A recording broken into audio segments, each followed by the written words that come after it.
સહકારી ક્ષેત્રની સૌથી મોટી સંસ્થા એટલે કે ઇફકો, જેના ડિરેક્ટરની પદની જગ્યા માટે આજે ચૂંટણી છે. દિલ્હીમાં આવેલા ઇફકોના સંકુલમાં ગુજરાતના એક ડિરેક્ટર માટે મતદાન છે થઈ રહ્યું છે. આ ચૂંટણીમાં એક બાજુ ભારતીય જનતા પાર્ટીના ધારાસભ્ય અને પૂર્વ મંત્રી જયેશભાઈ રાદડિયા છે, તો એમની બીજી બાજુ જેમને ભારતીય જનતા પાર્ટીએ સમર્થન આપ્યું છે એ બિપિનભાઈ પટેલ છે. ચૂંટણીમાં બંનેની આબરૂ છે દાવ ઉપર લાગી છે, પણ સૌથી મોટી વાત એ છે કે આ ચૂંટણી પર દેશના કેન્દ્રીય સહકારી મંત્રી અમિતભાઈ શાહ છે એ નજર રાખી રહ્યા છે. પરિણામ નક્કી જ છે કે કોણ જીતવાનું છે, પણ એના પહેલાં વિસ્તારથી વાત તો કરવી પડે. નમસ્કાર, વાઇબ્સ ઓફ ઇન્ડિયા સાથે હું સલીમ. ઇફકોની ડિરેક્ટર પદ માટેની ચૂંટણી છે એ જબરદસ્ત થવા જઈ રહી છે, અને આ ચૂંટણીની વાત કરીએ તો પંકજ પટેલ કે જે ઉમેદવારી કરી રહ્યા હતા, એમણે પોતાની ઉમેદવારી છે પાછી ખેંચી લીધી છે અને ભારતીય જનતા પાર્ટીના બિપિન પટેલને ટેકો આપી દીધો છે. એટલે સમર્થિત કહી શકાય, ભારતીય જનતા પાર્ટીના સમર્થિત. હવે ગઈકાલે રાત્રે જ એમણે જે છે ભારતીય જનતા પાર્ટીના બિપિન પટેલને સમર્થન આપ્યું છે, અને આ ચૂંટણી આપણે રસપ્રદ એટલા માટે કહી રહ્યા છે કારણ કે જયેશ રાદડિયા ભારતીય જનતા પાર્ટી સામે લડી રહ્યા છે. એ જયેશભાઈ રાદડિયા, જેના પિતા વિઠ્ઠલભાઈ રાદડિયા છે, એમનું સૌરાષ્ટ્રમાં વર્ચસ્વ હતું અને એમની એક હાકલ ઉપર સૌરાષ્ટ્રના લોકો ગમે એ કરી છૂટવા માટે તૈયાર હતા. અને ગમે એ કરી છૂટવા એટલે અહીંયા એમનો તાત્પર્ય છે રાજનીતિ રિલેટેડ. એ કોંગ્રેસમાંથી ભારતીય જનતા પાર્ટીમાં આવ્યા હતા. એમના દીકરાની આજે ચૂંટણી છે. ખેર, એમના દીકરા છે જયેશભાઈ રાદડિયા, એ ભારતીય જનતા પાર્ટી સામે પડ્યા છે અને ચૂંટણી લડી રહ્યા છે.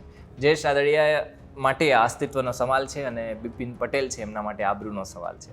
જો કે સૌરાષ્ટ્રના ઇફકોના મતદારો છે એ ભારતીય જનતા પાર્ટી બાજુ નહીં પણ રાદડિયા બાજુ છે એવી વાતો અત્યારે ફેલાઈ રહી છે.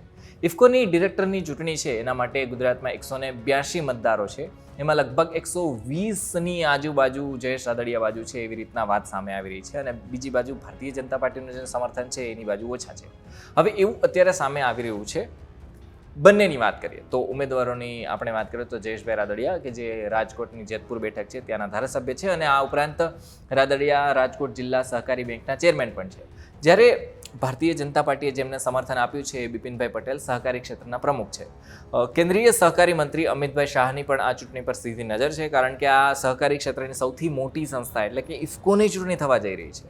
કોંગ્રેસે જેને સમર્થન આપ્યું હતું ને એ વિજયભાઈ ઝટકિયા છે, પણ ઇફકો ડિરેક્ટરની ચૂંટણી માટે એમણે ઉમેદવારી નોંધાવી હતી અને ઉમેદવારી છે રદ પણ થઈ ગઈ છે, એટલા માટે લડી નથી રહ્યા.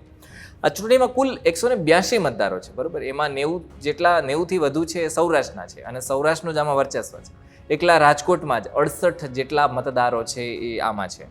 આખા સૌરાષ્ટ્રની વાત કરીએ 90થી વધારે છે જે ચૂંટણીમાં ભાગ લેવાના છે અને મતદાન કરવાના છે. હવે ભારતીય જનતા પાર્ટીનું સમર્થન છે અને લડી રહ્યા છે. બિપિન પટેલ ચૂંટણી જીતે તો, અને કદાચ જો રાદડિયાની હાર થાય, શું થશે શું નહીં થાય બધાની નજર એના ઉપર જ છે. જોકે રાદડિયાએ પોતાનું નામાંકન પાછું નથી ખેંચાવ્યું, એટલા માટે જ આ ચૂંટણી છે એ થઈ રહી છે. સૌરાષ્ટ્રની વાત કરીએ તો એવી પણ ચર્ચા છે કે બિપિનભાઈ પટેલ છે, જે એમને ગોટા પણ કહેવામાં આવે છે, એ ચૂંટણી જીતે તો લગભગ ઇફકોના ચેરમેન બનશે અથવા તો વાઇસ ચેરમેન બનશે.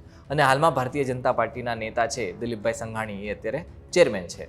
હવે દિલીપ સંઘાણીની વાત કરીએ તો ગુજરાત ભારતીય જનતા પાર્ટીના મજબૂત નેતા છે, અને પાટીદાર સમાજમાંથી આવેલા જે રાદડિયા છે જયેશભાઈ રાદડિયા, એ કોંગ્રેસમાંથી ભારતીય જનતા પાર્ટીમાં જે આવ્યા હતા વિઠ્ઠલભાઈ રાદડિયા, એમના દીકરા છે. રાજકોટમાં એમનું વર્ચસ્વ છે, પણ જોઈએ હવે આગળ શું થાય છે. ભારતીય જનતા પાર્ટી વર્સિસ ભારતીય જનતા પાર્ટીના ધારાસભ્ય એવી રીતના લડાઈ છે, અને શું થશે શું નહીં થાય એના ઉપર આખા ગુજરાતની નજર છે. અને સૌથી મોટી વાત કે દેશના સહકારી મંત્રી છે, સહકારી ક્ષેત્રની ચૂંટણીમાં અત્યારે ધ્યાન રાખીને બેઠા છે કે શું થવા જઈ રહ્યું છે. જે કંઈ પણ થશે અમે તમને વાઇબ્સ ઓફ ઇન્ડિયાના માધ્યમથી જણાવતા રહીશું. અમારી સાથે જોડાયેલા રહેજો. ધન્યવાદ.